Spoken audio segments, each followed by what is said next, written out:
Hello students, आप सभी कैसे हो? आई होप बहुत ही अच्छे होंगे। तो चलिए आज हम अपने नेक्स्ट एक्सरसाइज पे चलते हैं एंड दैट इज 1.2। ओके,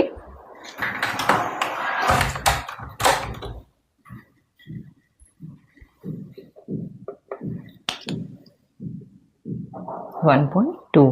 ठीक है, एंड हमारा पहला क्वेश्चन क्या है, इसमें आपको प्रूविंग दिया है कि first is prove that root 5 is irrational. One, prove that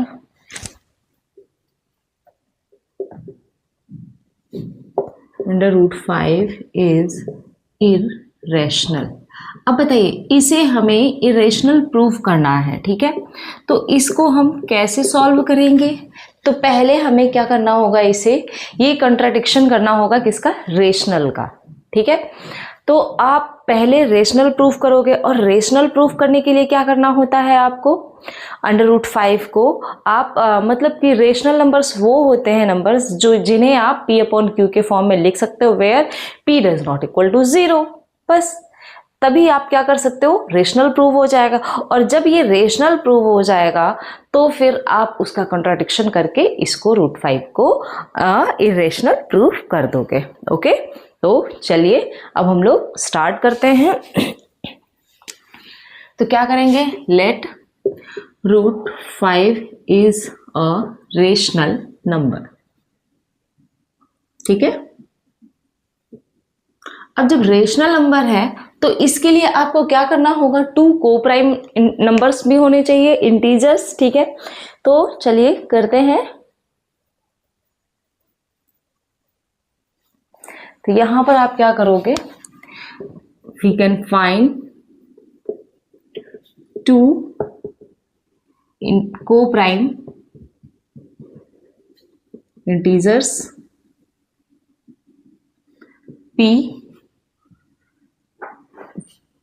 p and q such that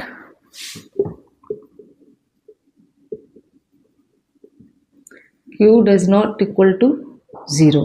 ठीक है, अब तो ये जो रूट 5 है, क्या करोगे इसे, root 5 is equal to p upon q कर दोगे, यही करोगे ना।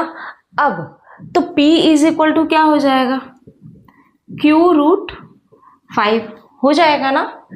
बोथ साइड आप स्क्वायर कर दो, क्या कर सकते हो आप, फिर स्क्वायर कर दो। तो जब आप स्क्वायर करोगे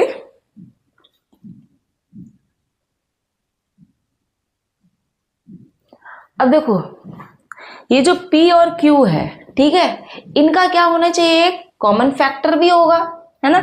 तो कॉमन फैक्टर हम कैसे यहां पर निकालेंगे, तो उसके लिए हमें क्या करना पड़ेगा, इस साइड इनका स्क्वायर करना पड़ेगा। तो जब हम स्क्वायर करेंगे तो ये चीजें आ जाएंगी। ठीक है, तो देखिए जैसे हमने यहां पर क्या करा, यहीं पे कर दो, आप स्क्वायर कर दोगे तो ये 5 हो गया और यहां पर p square upon q square हो गया, तो 5q square is equal to p square आ गया। जब ये ऐसे आ गया तो यहां पर ये क्या शो कर रहा है कि जो p स्क्वायर है वो कहीं ना कहीं 5 से डिविजिबल है। जब वो डिविजिबल है तो फिर वो किससे, p भी डिविजिबल होगा 5 से, समझ रहे हो आप। तो यही सारी चीजें आपको क्या करनी है, लिखनी है। तो hence p square is divisible by 5, therefore p will also be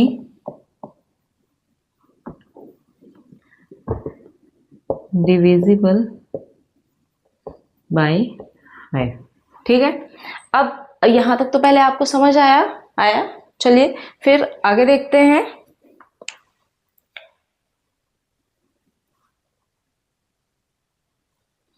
अब आप क्या करोगे कि जो ये स्क्वायरिंग है वहां पर आप क्या कर सकते हो, के लेट कर सकते हो, क्या एक एज अ इंटीजर के फॉर्म में आप लेट कर लोगे। तो यहां पर आप क्या लिख सकते हो,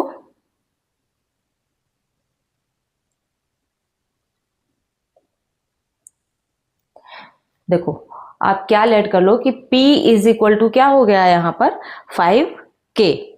ठीक है, यहाँ पर आप क्या लेट कर लो, let p is equal to 5k। अब यहाँ पर भी स्क्वायर कर दो अगर दोनों साइड, तो स्क्वायर ऑन बोथ साइड। जब आप बोथ साइड स्क्वायर करोगे, बस इस वाले क्वेश्चन में क्या होता है ना, आपको एक क्वेश्चन जरूर आएगा। पहली चीज तो ये कि ये एकदम कंपलसरी है, एक क्वेश्चन आपका आना ही आना है एग्जाम में। तो इसके लिए आपको ना बस स्टेप्स आपको सही से आनी चाहिए कि आप सही से उसको लिख सको एग्जाम में, बस और कुछ नहीं। और वन वे में मैंने आपसे बता दिया कि करना क्या है, आपको √5 को रेशनल प्रूव कर देना है और उसी का कंट्राडिक्शन क्या हो जाएगा, इरेशनल, दैट इज, बस, है ना। अब यहाँ पर आप जब स्क्वायर करोगे तो p square is equal to क्या हो गया, 25k²। अब p स्क्वायर के प्लेस पे आप ये क्या कर सकते हो, पुट कर सकते हो ना।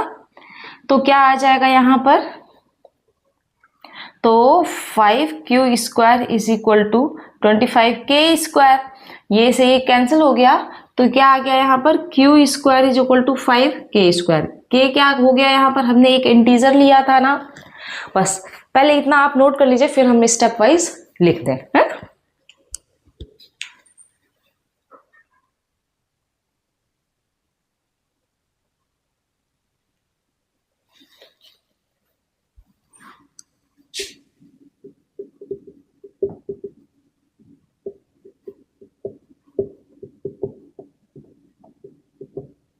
देखिए अब हमने क्या किया था, उसको स्क्वायर कर दिया था ना फिर से, तो वहां पर फिर एक चीज क्या कॉमन आई थी, तो वो 5 के फॉर्म में आ रहा था, है ना। तो हम क्या लिखेंगे, उससे हमें क्या समझ में आया कि इसका क्या मतलब हुआ, this means that q² is divisible by 5। ठीक है, क्यों, क्योंकि 5k square is equal to q² आया था, तो क्या हुआ, q डिविजिबल है 5 से। ठीक वैसे ही जब q² डिविजिबल है, देन q भी डिविजिबल होगा किससे, 5 से। Hence q is divisible by 5। अब देखिए जब ये दोनों डिविजिबल हैं, इसका मतलब कि p और q का क्या हो गया, कॉमन फैक्टर हो गया। p and q have common 5 as common factor, ठीक है। And this is a contradiction to the fact that p and q are coprime. ये कंट्राडिक्शन हो गया, ठीक है। Hence √5 under √5 can not be expressed as p upon q और it can be said that √5 is irrational. बस ये हो गया प्रूविंग, ठीक है। और ऐसे ही आपको करना है। अब चलते हैं हम लोग क्वेश्चन नंबर 2 पे। And second question is prove that 3 + √2 prove that 3 + 2√5 is irrational. Same process apply कर देना है इसमें भी। अब आप इसमें कैसे करोगे बताओ। तो यहां पर भी आपको लेट करना पड़ेगा, क्या, p अपॉन q के फॉर्म में, है ना। जब आप इसे लेट करोगे तो कैसे करोगे, भाई गर्मी बहुत है।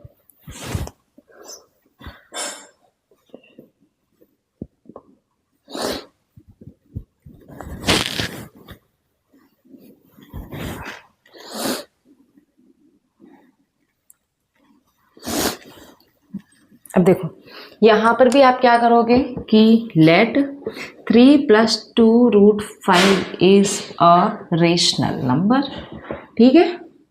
क्या कह लिया आपने कि ये एक रेशनल है। जब रेशनल है तो इसके क्या होंगे, 2 कोप्राइम फैक्टर्स भी होंगे।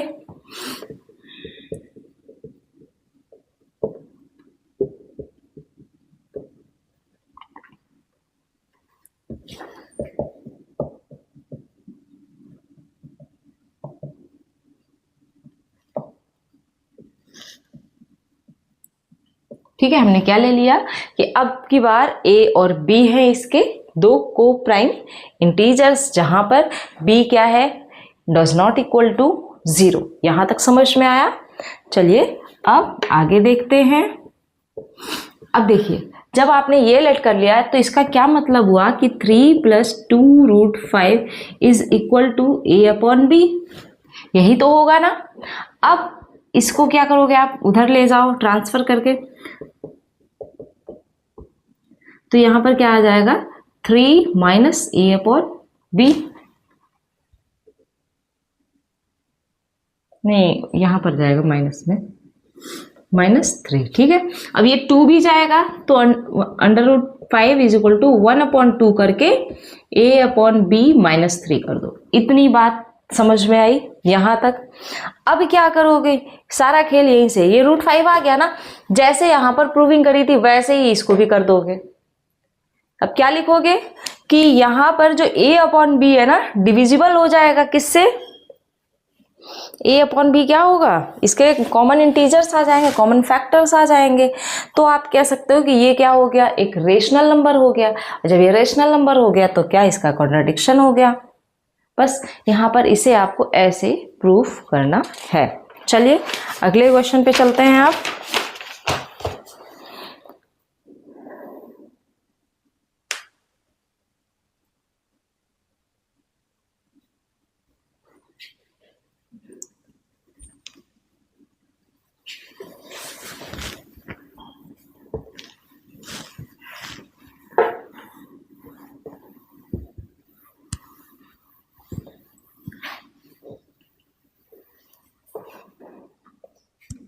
तो अब आप यहां पर क्या लिखोगे, since a and b are integers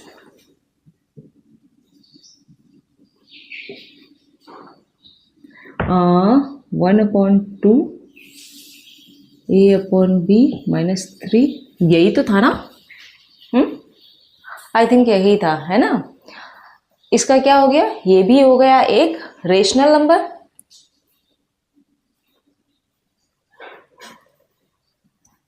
will also be rational, therefore अब जब ये रेशनल होगा तो √5 भी रेशनल हो गया। क्या हो गया, therefore √5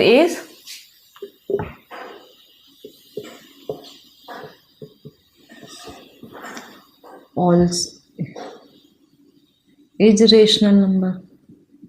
जब ये भी रेशनल हो गया तो आप क्या कर सकते हो, ये कॉन्ट्राडिक्शन हो गया। चेंज कर लेते हैं marker. This contradicts the fact that √5 is irrational.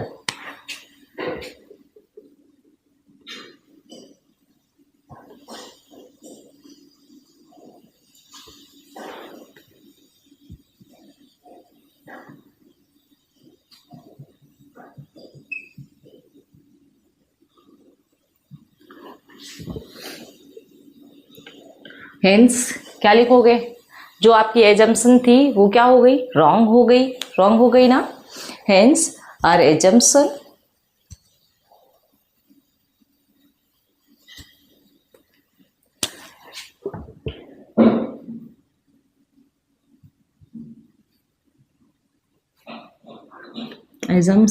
that 3 plus 2√5 is rational number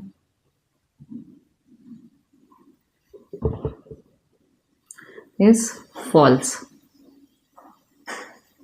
ठीक है। therefore 3 plus 2√5 is irrational हो गया। अब थर्ड नंबर पे चलते हैं, एंड थर्ड पे भी 2-3 क्वेश्चन है, ठीक है, 3 क्वेश्चन है थर्ड पे, और वो क्या है कि prove that the following are irrationals, prove that the following are irrationals, ठीक है। यहाँ पर फर्स्ट है 1/√2, ठीक है, 1/√2, फिर 7√5, तो आप बस इसको 1/√2 को ही कर लो, ठीक है। सेकंड इज 7√5 है शायद, 7√5 एंड उसके बाद क्या है 6 + √2 एंड थर्ड इज 6 + √2। ये रहे। अब आप बताइए इसे कैसे करेंगे आप। तो हम लोग इसे कैसे सॉल्व करेंगे, फिर से आप इसको देख लीजिए कि लेट कर लीजिए कि जो ये 1/√2 है वो क्या है, let 1/√2 is rational, therefore it has two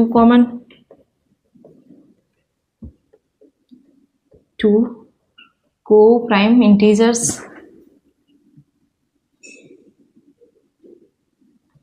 p and q where p does not equal to 0।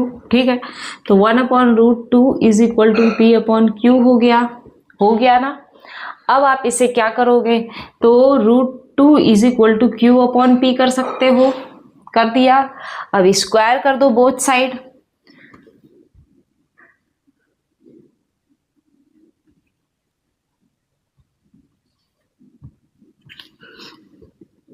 तो क्या हो गया 2 इज इक्वल टू q²/p²। ठीक है, ये हो गया। अब वैसे ही जैसे √5 का हमने प्रूव करा था, ठीक वैसे ही आप इसके आगे कर लेना इसे। ठीक है, कंटिन्यू कर देना। तो आई होप बस आज के लिए इतना ही रखते हैं, और इतना ज़्यादा था नहीं, ये बड़ा चैप्टर, बड़ी एक्सरसाइज नहीं थी। इसको यहीं तक क्लोज करते हैं। ठीक है, अब आप इसको कर लोगे, एज इट इज़ ही करना है और कुछ इसमें टफ नहीं है। ठीक है, अब हम लोग नेक्स्ट चैप्टर अपना आएगा, क्योंकि एक्सरसाइज 1 में सिर्फ 2 ही एक्सरसाइजेस थी। ठीक है, अब हम लोग चलेंगे कल नेक्स्ट चैप्टर पढ़ेंगे। साथ ही साथ आप ये बताइए कि आपको ये सेशन अब कैसे लग रहे हैं, प्लस कमेंट करके ज़रूर बताएं। साथ ही चैनल को लाइक, सब्सक्राइब एंड शेयर करना बिल्कुल ना भूलें। Thank you.